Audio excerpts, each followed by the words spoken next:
There's undoubtedly been a lot of uncertainty in 2025. And today we're going to be discussing that uncertainty specifically, but also comparing it to some of the experiences we had not that long ago. But we're also going to be focusing the bulk of this conversation on the intersection of money and meaning.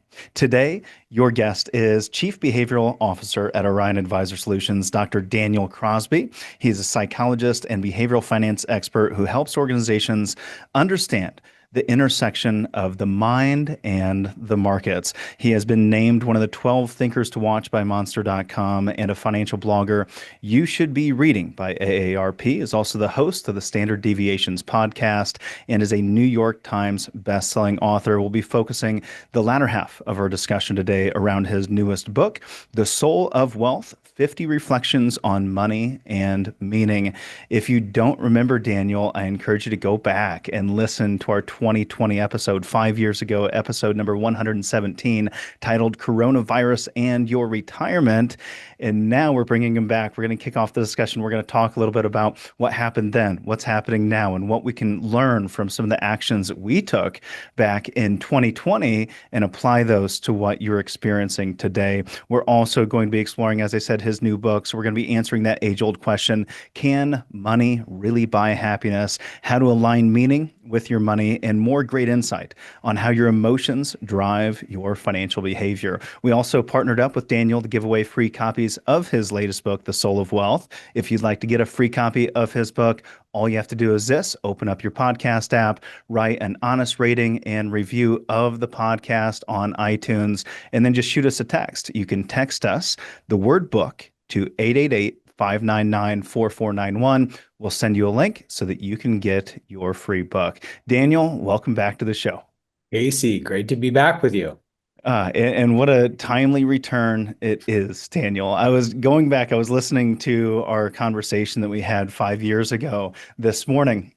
And we kicked off that discussion talking about what was happening in the market at the time. And that was kind of the open of our whole conversation that day, had to do with what's going on in March 2020. We opened up, the market's down 9.6%. And you said uncertainty is what's driving the market. And I look at what's happening today in the market here in 2025, and I wanted to see how you compare and contrast these two things. Do you still see uncertainty as the main driver of the volatility we've seen in the market this year?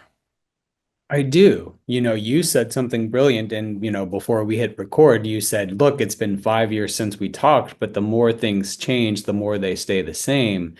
And while the individual players and the specifics of the market may be different, the thing that you've seen in both instances that's accounted for the sharp drop and then the sharp return is uncertainty or a lessening of that uncertainty.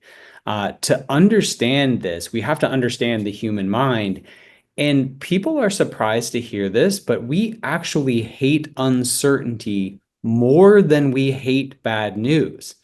There's a couple of interesting studies that look at this. If you look at someone who's receiving a life-changing medical diagnosis, the point of maximum stress is the point of maximum uncertainty. It's not the moment when you find out that you have cancer.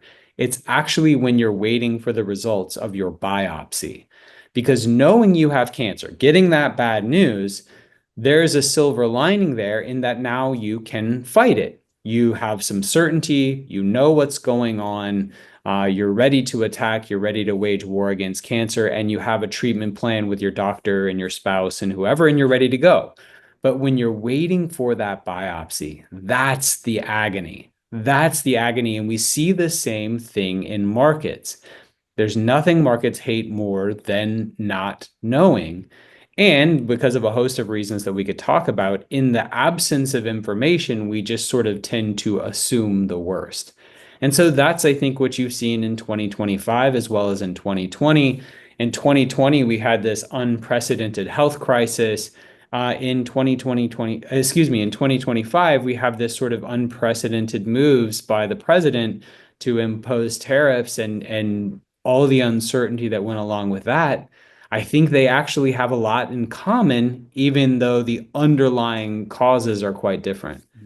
Now, I can see some listening and arguing and saying, well, the market's a forward-looking beast, and it is looking at market fundamentals too, and that's why we see these reactions. It's saying, well, tariffs are going to have a negative impact. It's looking at the bond market geopolitical tensions.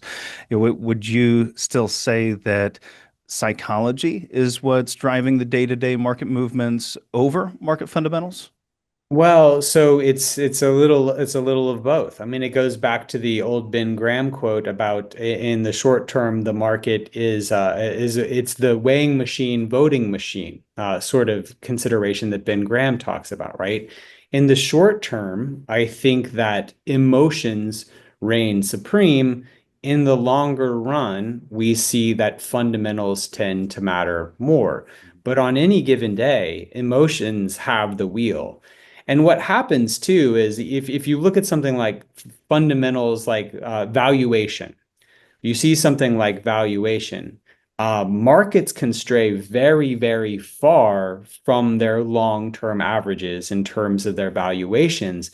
And oftentimes it is an emotional catalyst that sends it back towards the average. So let's say a market gets very, very expensive. Well, it can continue to get expensive for a very, very long time, years and years and years and years. It can be well, well north of its long-term average. That's in fact been the case Hmm. in our stock market for some time.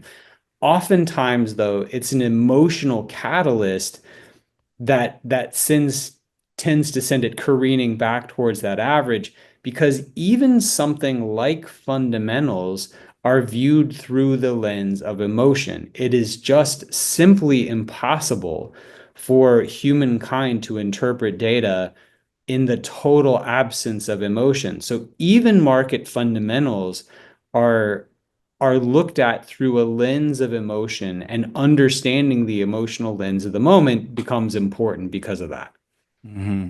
Yeah, and you talk about the lens that we view things through, and I don't know if you see this, but I see quite a dichotomy in the way that investors view current changes in Washington, depending on how they view the current administration. How are you helping investors set aside their political bias, or at least recognize that political bias to help make better investment decisions? So, one of the things that we know is that we live in the most polarized political moment in the last 50 years here in the States. And the chasm between left and right has been widening for that entire 50 years. And today it says the divide is as sharp as it has ever been. And you see this in political opinions and in economic opinions. We know that people tend to view the economy through the lens of whether or not their preferred candidate is in office. And we know empirically from research, thousands and thousands of data points have shown that when your person is in office, when your preferred party is in office, people tend to have better returns. They tend to take more risk. They tend to have lower bond allocations, lower cash allocations, and a higher concentration of US stocks. When people's non-preferred party is in power, they hold more cash, they time the market more, they get more international exposure. So people are in a very real way voting with their dollars. Now, the problem there is that when your non-preferred candidate is in power, which is, half the country at Hmm. any given point of time, these people tend to dramatically underperform the market because they're not taking as much risk. And this is a real problem. Because let's say half the time you're not happy with who's in the White House, and you're gonna time the market and not take risk for that half the time, when we know that in red and blue administrations, the market has tended to be up and to the right over long periods of time. So one of the things that I did, especially last year and continuing into this year, was just try to help people divorce their political ideas from their investment ideas. And in fact, if you think about it, you're actually letting the quote unquote bad guys win twice. If if your non-preferred candidate is in office and your response to that is to handicap your earning potential, you've essentially lost twice. You didn't get what you wanted in the election, and now you're not getting what you want out of your investment portfolio. So there's ways I try to bucket those things. If you want to express a political opinion, you should. Like this country is founded on that, whether right or left, red or blue. The way to do that is through activism, through voting, through getting out the vote, through campaigning, through supporting candidates, working a phone bank. That's how you support your political party. Don't try and support your political party with your investments, because the engine of U.S. excellence is larger than one person and one party. A big part of this, I think, is tuning out the noise and focusing on the information or the facts. And some would say, well, those things, those opinions, that those are fact. These are things that are fact. They are information. You had an Orion behavioral finance article that came out last month that focused on this concept of noise versus information. And I think right now is it's always during COVID, it was very difficult to separate these two things. And we're right back to where we were back then. How do you help investors tune out the nonsense or even define the nonsense and remain calm? There's a few things that you want to look at. People use pressure and emotion when they're being noisy. You'll hear you've got to act now, limited time only. Operators are standing by. Sort of time pressure is one of the hallmarks of noise. Emotion and bombast are also one of the hallmarks of noise. Good long-term critical thinking about markets tends to be pretty measured. So if someone is screaming and shouting and pounding the table and turning red on cable financial news, that may be the information that it's noise. We also need to check people's credentials. I was at the gym the other day and I saw there was a wrestler on giving his opinion about the market. And you sort of have to ask yourself, why should I listen to this person? What are their credentials? And then also hear what's in it for them. I mean, this is maybe the biggest one of all. I mean, we live in a day and age where so much of what gets promulgated on TV is really people talking their book and speaking to something that's going to provide them an economic or a political advantage. So, question the source, question the compensation model, question the melodrama, and then ask yourself if you're going to care about this in 5 years. You think about that is such a high bar, and we're actually perfectly positioned to talk about this here on the 5-year anniversary of our last conversation. You think about something like COVID, which was literally earth-shattering. I mean, I've never lived through something as consequential as COVID. And 1 million Americans lost their lives, and millions and millions of people worldwide. And it truly was a very big deal. But I think here we are 5 years later, the markets are up, sizably over that 5 years. And so you have to tease out, does this matter to me on a human perspective versus does this matter to my portfolio 5 or 10 years hence? Because the human toll of COVID was enormous. And we should rightly be moved by that. And we should be charitable and be thoughtful and be tenderhearted about the humanitarian fallout from viruses or wars or political upheaval, right? But again, the economic fallout from that, the financial fallout from that tends to be very, very different. And I think a lot of times people will see, a war or a disease or some bad news, and they'll confuse the human impact of that with the potential financial impact of that. And oftentimes they're very different. Mhm. In your book, you share the importance of taming uncertainty by focusing on what we can control, the controllable aspects in our lives. What would you implore investors today to focus on that they actually have control over right now? Yeah, so my one of my previous books was sort of my 10 commandments of investor behavior. And the first chapter was you control what matters most. And I was very intentional about putting that chapter first because I want to help everyday investors take the power back. I imagine you have a similar experience. When people find out that I work in finance, I often get asked a host of questions, all of which are unknowable, uncontrollable, and candidly unimportant in the long term. People will say, what's the Fed going to do this month? What's the president going to tweet about? What's the virus going to do? On and on and on. I have no idea. Even if I did know, the market's reaction to that is a second order, further unknowable consideration. So, what we do know, though, is that we can do what you just said, which is control the controllable. So, what do we control? We control whether or not we work with a professional.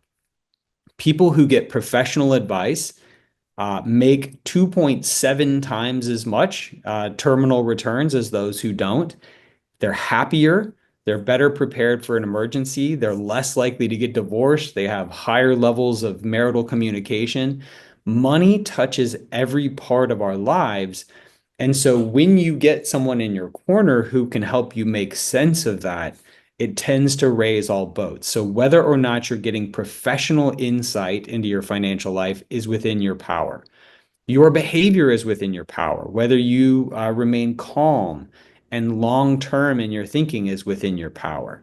Your media diet is within your power. One of the best predictors of whether or not someone makes a behavior change is what they are surrounding themselves with. You and I talked before we hit record. I lost a bunch of weight in the last year. And one of the ways that I did that was not by having superhuman willpower, but by just not having double stuffed Oreos in my house. Because if the double stuffed Oreo is in my house, like a whole sleeve is, going down. Just a sleeve? Yeah, Just one just a sleeve? sleeve, just one sleeve. I'm Yeah. more of a whole box kind of guy. Yeah, I get it. I get it. So, the same thing is true of financial news. Every investor wants to be patient and prudent and long term in their thinking. That becomes a whole lot easier when you're not filling your mind with panic ridden, emotion laden news every day in the form of cable financial news or doom scrolling, right? So your media diet is material and it's within your control. So the last thing I'll say, and I talk about a lot in The Soul of Wealth, is the biggest predictor of your terminal wealth is your income. And the biggest predictor of your income is the level of education and training that you've received. In a very real sense, your income is the engine of your wealth. And so, do you have the letters behind your name that you need? Do you need to go back to school? Do you need to go get a vocational training? Do you need to learn how to weld? Like, whatever it is, how can you figure out something that's going to crank up that engine of your wealth, which is a much more reliable predictor of you reaching your financial finish line than trying to squeeze another, 1 or 2% out of the market? Yeah, I often will have that conversation with young individuals that, which stock should I buy? And, well, what can you do to increase your income? That's Yeah. going to be a much bigger long-term impact for you than what stock you're going to buy today. You had a LinkedIn quote that ties into this really closely, and it might be my favorite quote that you've put out there. You recently posted on LinkedIn, fear isn't always a stop sign. Sometimes it's a spotlight that shines a light on what matters most. You went on to share the size of your fear might just match the size of your opportunity. How can someone leverage their fear today and turn it into an opportunity? Hmm. I'm glad you like that one. I'm glad you like that one. So I've been doing on my podcast this year, I've been talking about meaning and purpose in life. And I think it actually ties into to our financial lives as well. We could talk about that in a moment. But if you look at when people look back on their lives, okay, they tend to regret not the things that they did, but the things that they didn't do. And what I was talking there in that post and in that podcast was a lot of times we try and play it safe. We let a practical sensibility talk us out of experiencing parts of life and perhaps even taking risk in markets that would ultimately lead us to the promised land, to where we want to go. And I say there that, look, if you're scared of something, that isn't always a marker that you're being irresponsible. Sometimes it's a marker that you've landed on something that's deeply important to you. And I think the best way that I can illustrate this, Casey, is with a story from my days as a therapist. It's actually the first client I ever saw in therapy. I was 23 years old, which is a hilarious age to be giving life advice to other people. But here I am, I'm 23 years old, and I have my first ever therapy patient. And she comes in and she hands me six like large manila type envelopes. And I'm like, what, what is happening? I was not ready for this. I was hoping for some garden variety depression or something. And so she hands me these six envelopes and says, hey, here's what brings me in today. All of my life, I've wanted to be a physician. All of my life, I've wanted to be a doctor.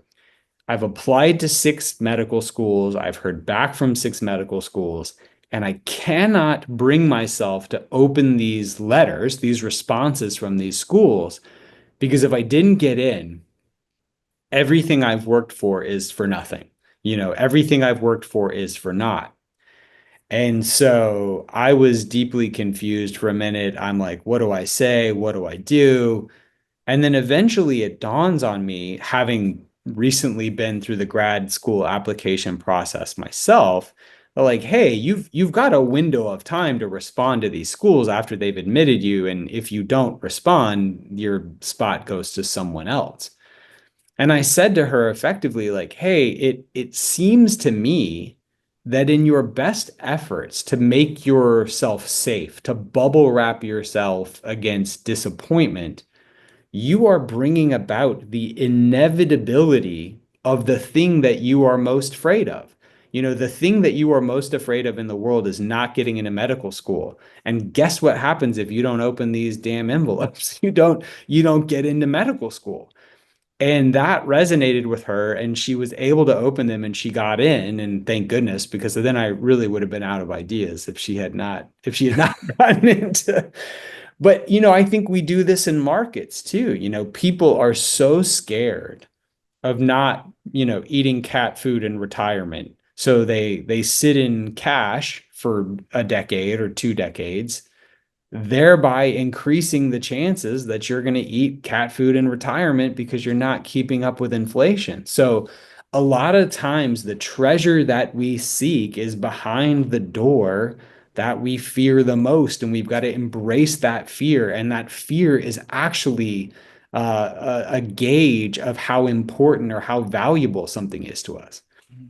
Yeah, I've noticed that your conversations, your writings, the conversations you're having on the podcast, your posts over the last few years have shifted a bit. They're not as much about behavioral finance specifically, I want to say, or investing, as they are about wealth and happiness.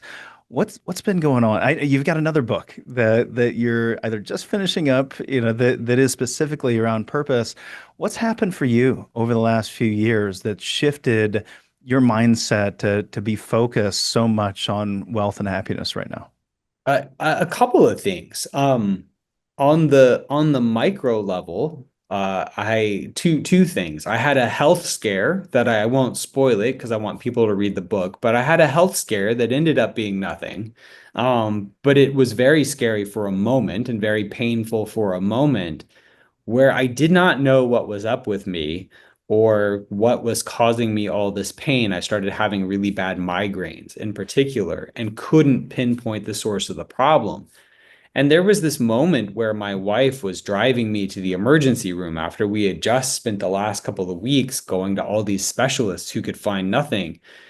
And I was sitting in the front seat of my wife's car and I'm crying and I can't figure it out. And I think I have a brain tumor or something. And I'm like, my three children are going to grow up fatherless. All these catastrophic things are going through my head. And I told my wife, like, look, I would give it all up for relief from this pain, all up meaning money, right? Like I would give it all up for answers and for relief from this pain. And, luckily a couple weeks later, I got those answers and I got that relief and it was no big deal. But in that moment, you see that, a sick person only wants one thing and it's not more money. So like that was really formative for me. That was on the micro level. On the macro level, when this country was founded, we're coming up on 250 years. When this country was founded, not quite 250 years ago, 85% of the world was living in poverty. So again, this is not that long ago, 250 years on, if you condensed human history down to a 1 year timeline, 250 years ago is like, December 30th of at noon or something like that. Like this is not that long ago. And yet at that time, 85% of the world was living in abject poverty. So that's $2 or less a day in today's dollars that they have access to. Today, that number is about 8.5%. So for most of human history, we have just been squeaking by, trying to get enough calories and enough safety to eke out 30 or 40 years of a very tough life. But because of capitalism and because of democracy and because of technological innovations, medical innovations, life is materially richer than it's ever been before. And yet, we see that despite the fact that the average American home size has tripled post World War II, people feel less well off than they did then. People are sadder. Suicide is spiking. Teens are more isolated. People are lonelier. We have a mental health epidemic in the richest country that the world has ever seen, the most prosperous time. And so I've become obsessed with this question. And the Soul of Wealth book was the first step into this world. How do we bridge that gap between material abundance, which we have in great supply, and happiness or a life of fulfillment and purpose? Because that's a connection we haven't societally been able to make in a meaningful way yet. It makes me think of the studies around income and happiness and how they, well, at I don't know, 75,000, 100, 125,000, depends on which study you look at. Somewhere around 100,000, you're going to be happy and you won't have to worry about anything. And yet, what we're finding is as people are getting wealthier and society has become wealthier, especially here in the United States, depression's at all-time highs, loneliness is at all-time highs. So, should we be putting any weight in these income and happiness studies? Yeah, so I did a whole chapter on that in The Soul of Wealth. The study that you talked about, so it originally said $75,000 at it would be 100 in today's dollars, right? So $100,000 today is where up to that point of $100,000 of income a year, you see large gains in happiness for every incremental dollar. And then about $100,000 a year, it flatlines greatly.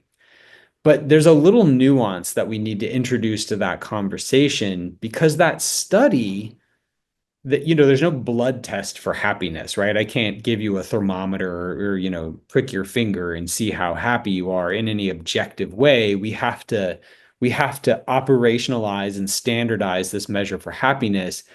And the measure for happiness they used in that study was leaned heavily on physical symptoms.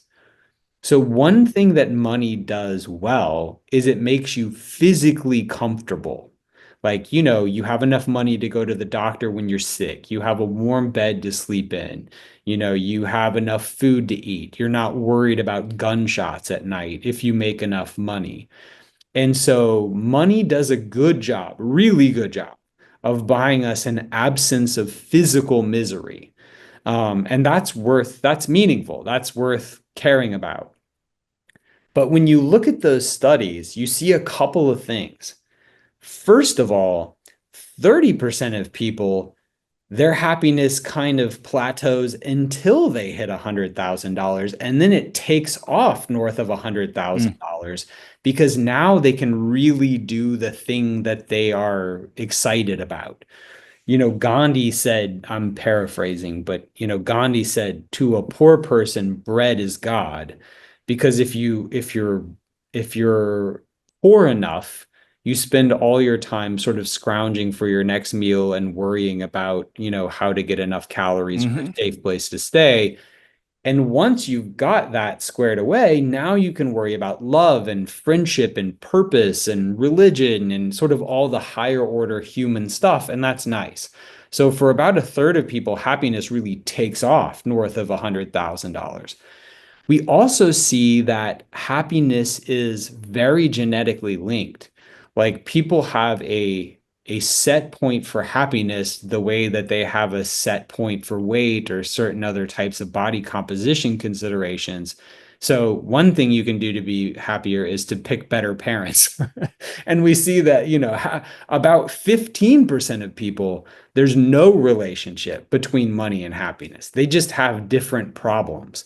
Like either something is going on in their life, like, you know, a tough situation, or there's a strong organic or genetic component to the reasons for their unhappiness. And so money just doesn't help much and it doesn't hurt much.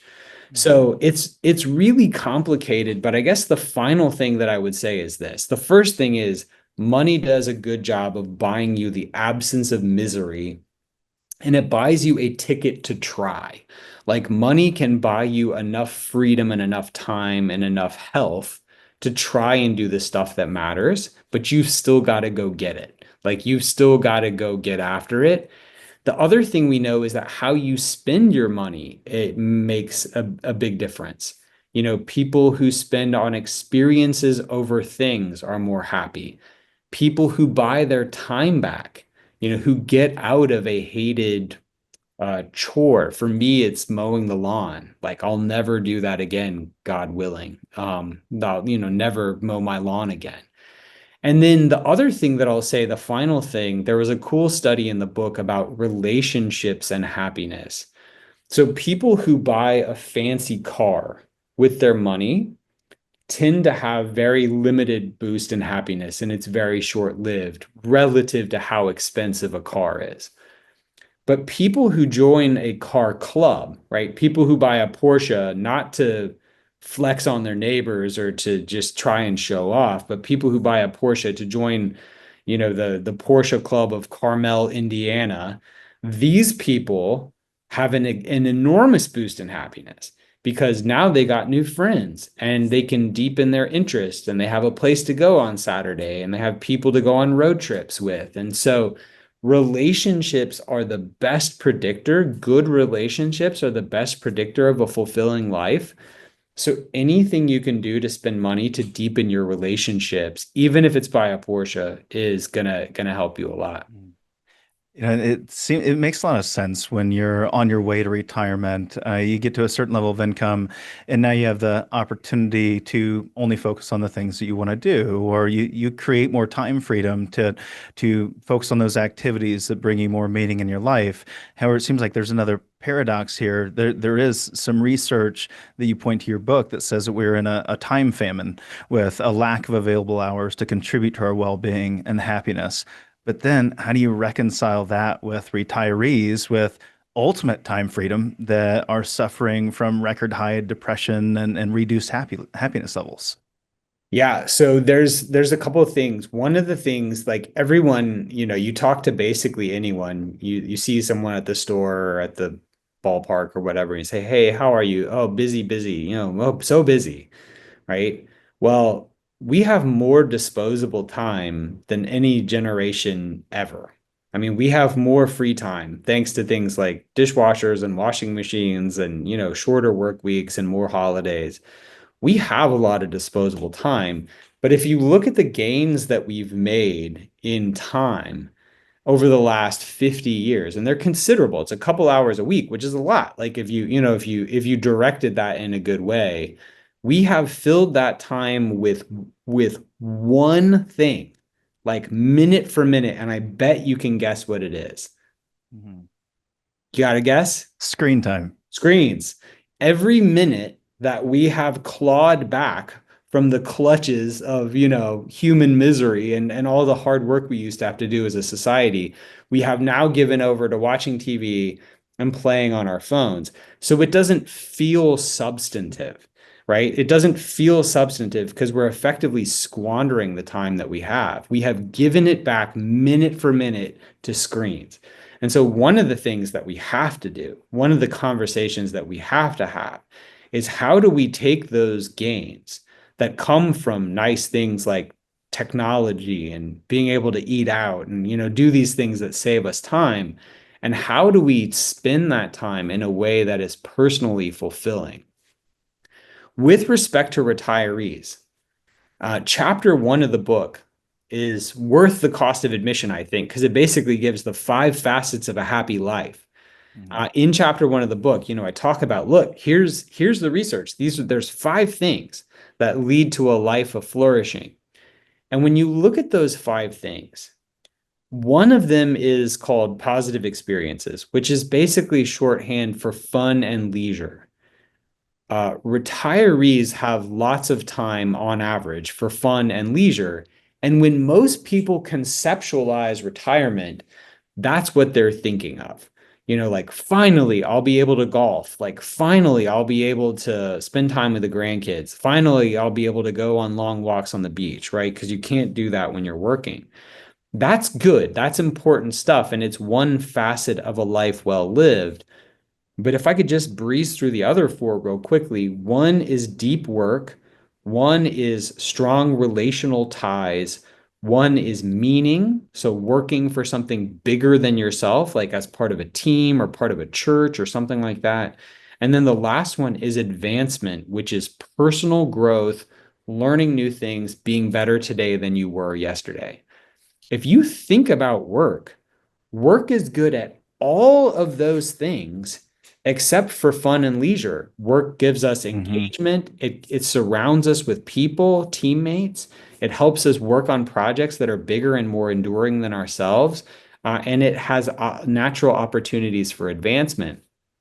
The average retiree is trading a work life where four of life's five deepest needs are met for a retirement life where one of life's five deepest needs are being met.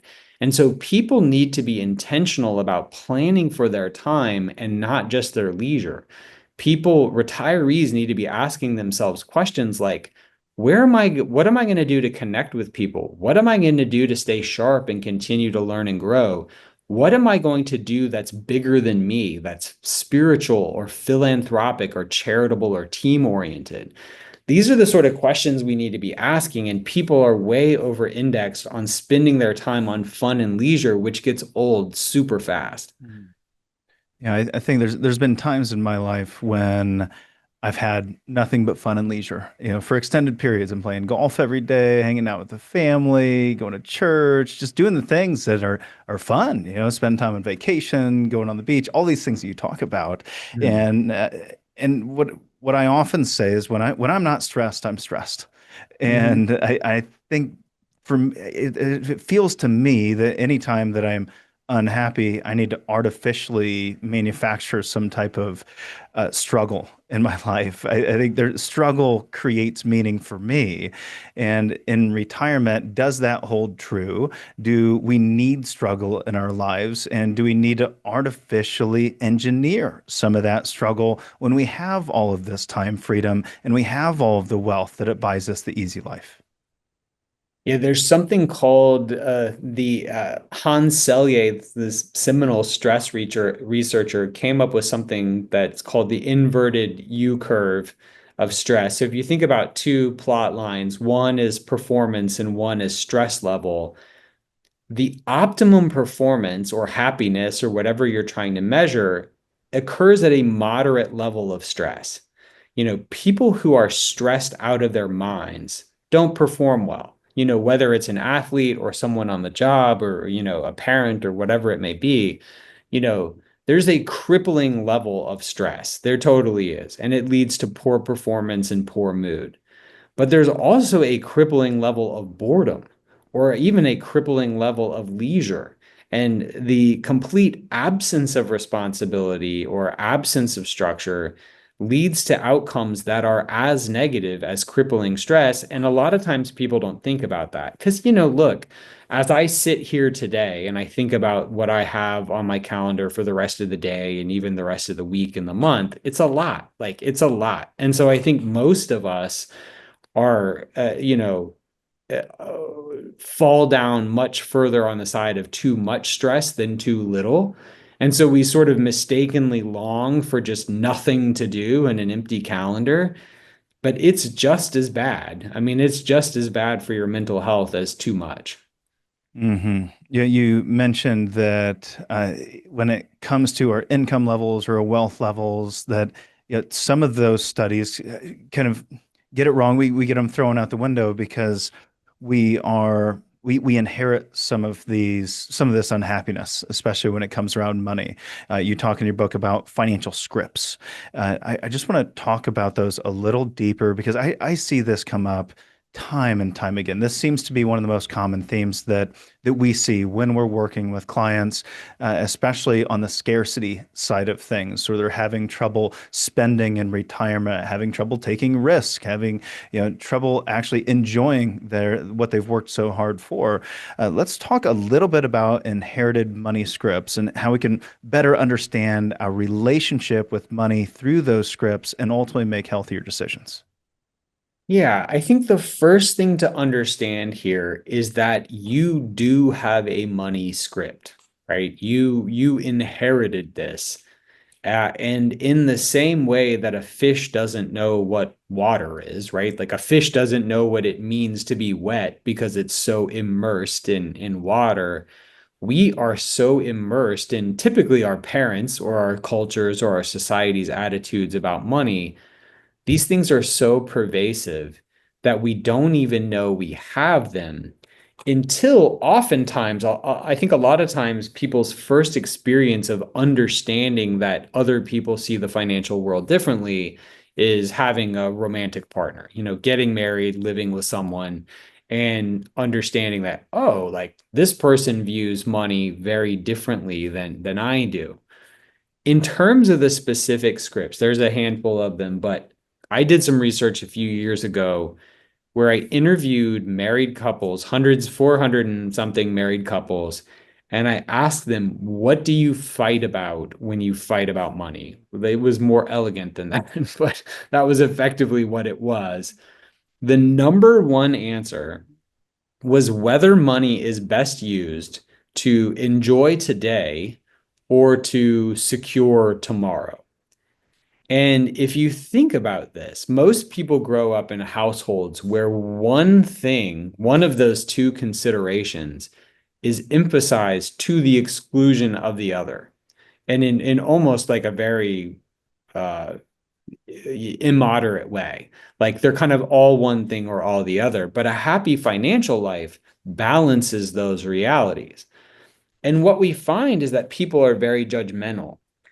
People who are in the enjoy today camp, when they marry or they partner with someone who is in the save for tomorrow camp, they tend to think they're lame and they're no fun and they're a stick in the mud. And then conversely, people who are in the save for tomorrow camp look at the enjoy today camp and they think they're frivolous or they're unserious or they're irresponsible. And we get very judgmental about these things. The truth is that happiness is found, like most things in life, in moderation. And we find this across different, money scripts. So real quick, a couple of the others, there's ones around communication, whether direct or indirect in how you communicate about money. There's ones on whether money is best used as a collective or an individualistic good.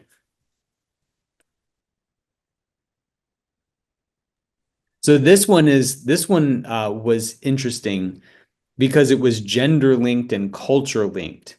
So we found that women, on average, non-white, non-Western folks and women tended to be more collectivistic in their thinking. So, like, if my grandma needs her light bill paid, I'm going to help her because this is not my money. This is our money collectively, right? As a family.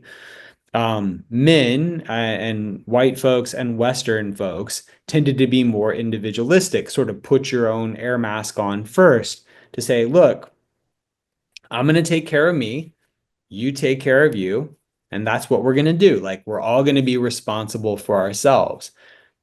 If you think about these things, to a degree, they're both positive, right? Being generous is a good thing, being responsible is a good thing, keeping your own house in order is a good thing. But true wealth is found in the synthesis. So, those are the two things that I would say. You have a money script. It's only whether or not you're aware of it and how it's at play in your life and driving your decisions subconsciously. And then the second thing is, once you become aware of that, if you're far to the left or to the right on sort of a continuum of ideas about money, I think the job is to move toward the center. Mm.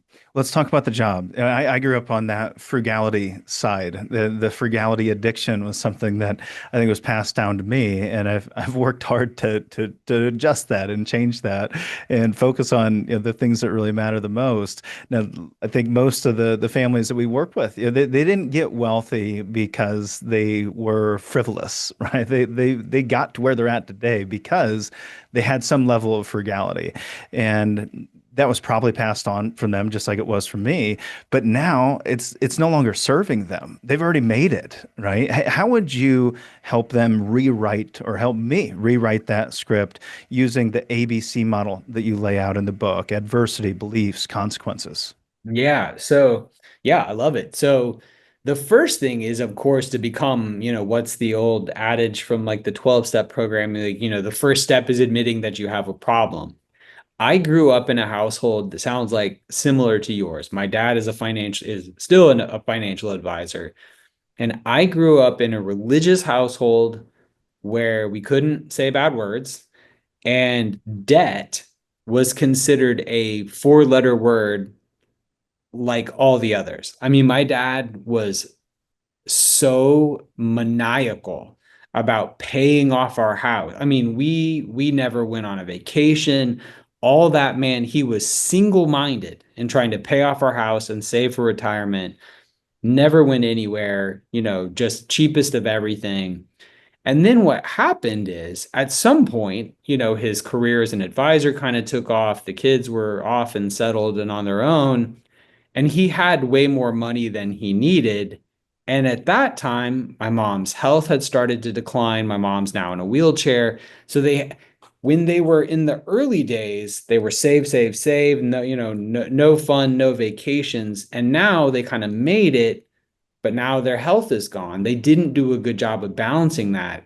So working with my dad, who is, of course, my advisor, one of the things that he has helped me do is to try and shake that tendency to be my father's son and to be so maniacal about saving and investing and trying to square away certain milestones in life. And I think the only way to do that is to have a yes, like a purpose or a why that's bigger than the no of your fear, right? So if you think about the no of your fear, what's the fear that undergirds like intense saving behavior, right? That you're not going to have enough, that you're going to be caught unprepared, that you're not going to be ready, that you're going to eat cat food in retirement, whatever. You have to figure out your yes that's bigger than that. And for me, that yes has been time with family. It's been an acute awareness. I have a 16-year-old daughter, and it's like, look, I got 2 years with her. You spend 95% of the time you'll ever spend with a child in the first 18 years of their life. And I've got 2 more years left with her at home. And then she's going to be off to college and jobs and marriage and kids and her own stuff.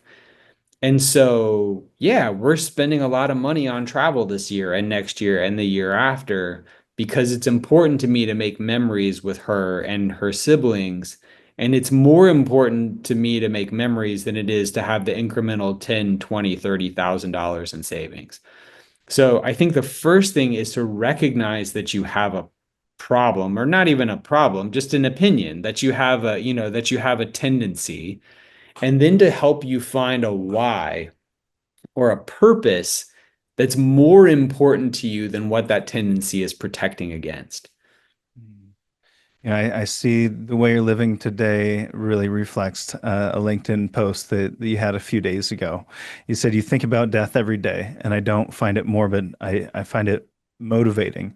You said that death can actually save your life. And it's clear, I mean, you had this health scare, Mhm. and so you have ended up in this place, this memento mori place, right? Where you're remembering death.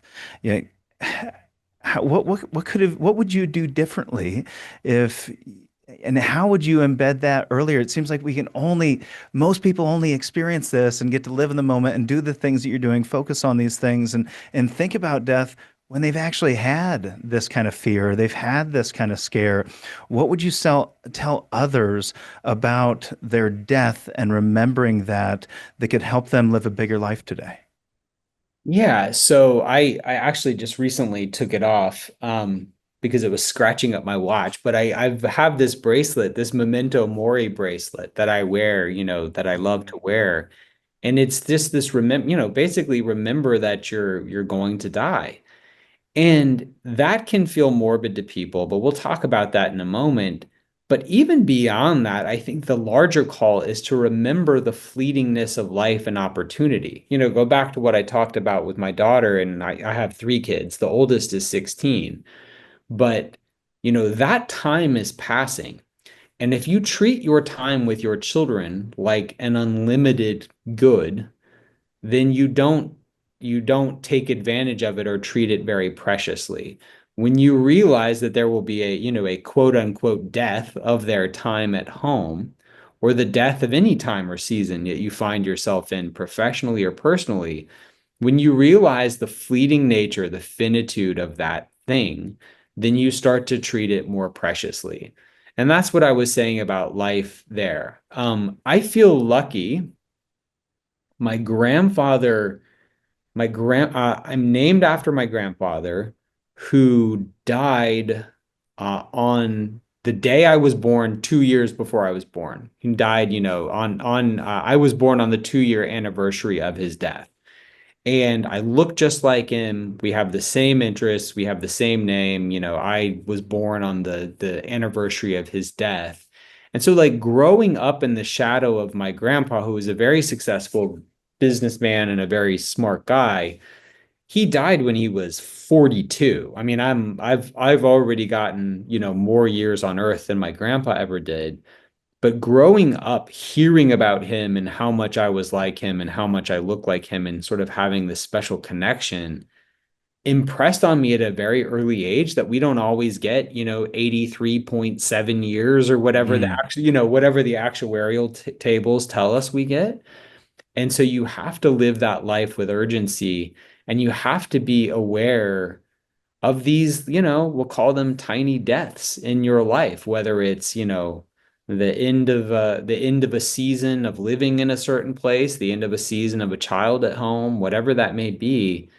It's not depressing. It just gives life its savor and its urgency so you can take advantage of it to fullest effect. Mhm.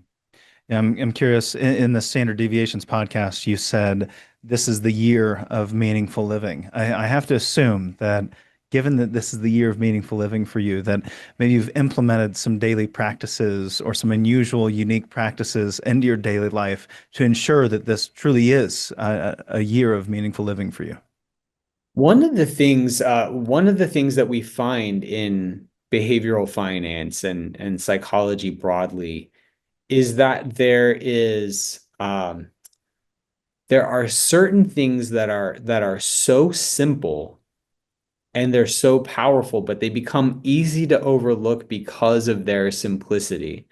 In the book, I call these River Jordan problems. There's a story in the Bible of a guy named Naaman, right, who is powerful centurion, powerful warrior, powerful community leader, but he has leprosy.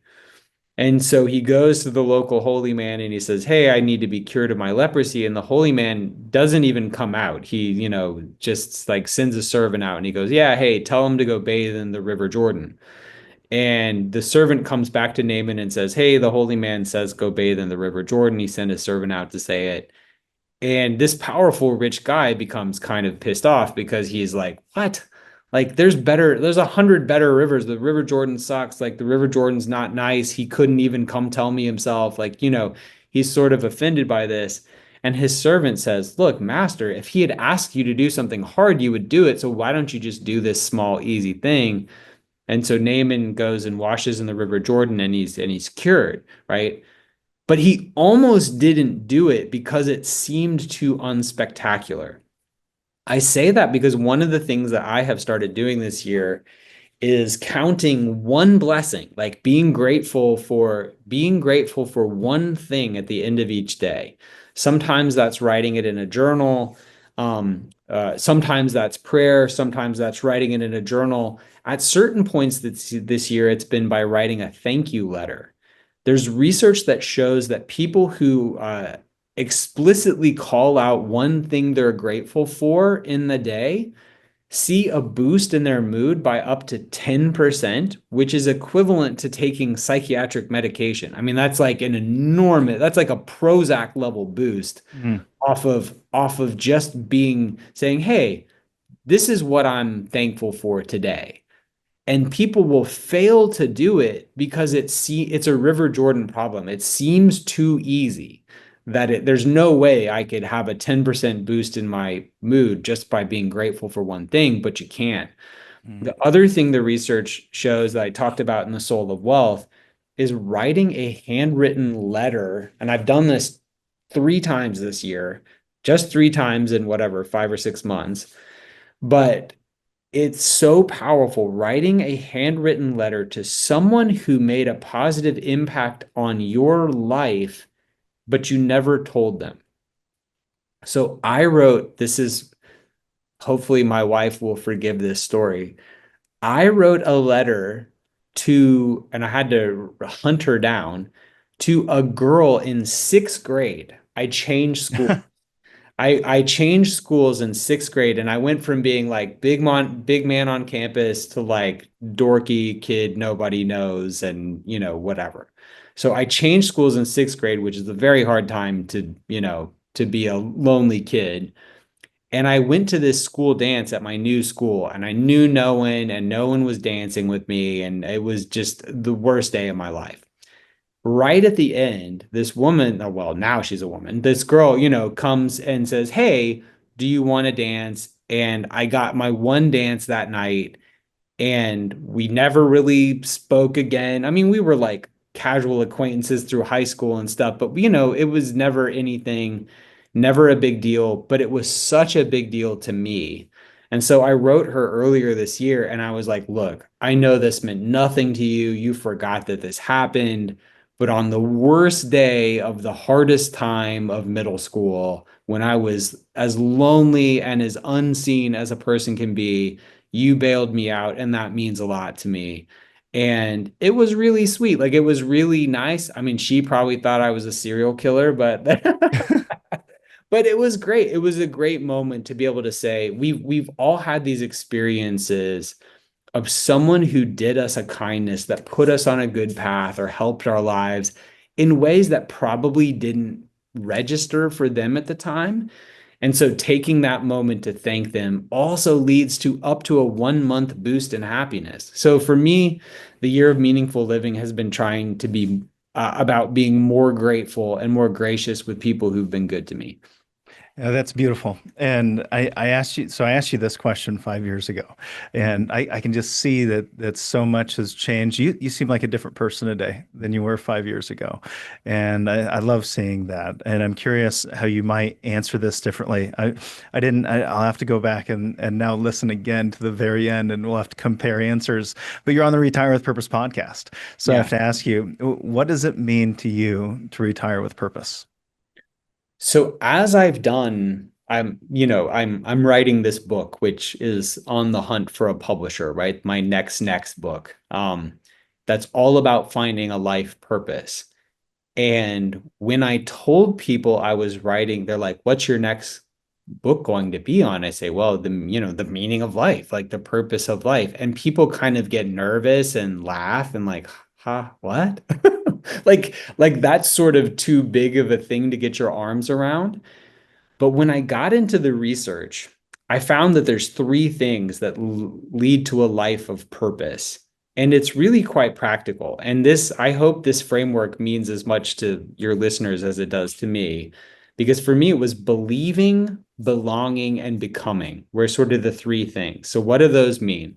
Believing, we find that people who have a purpose in life have some sort of a playbook, right? It's a personal philosophy, a personal credo, religion, spirituality.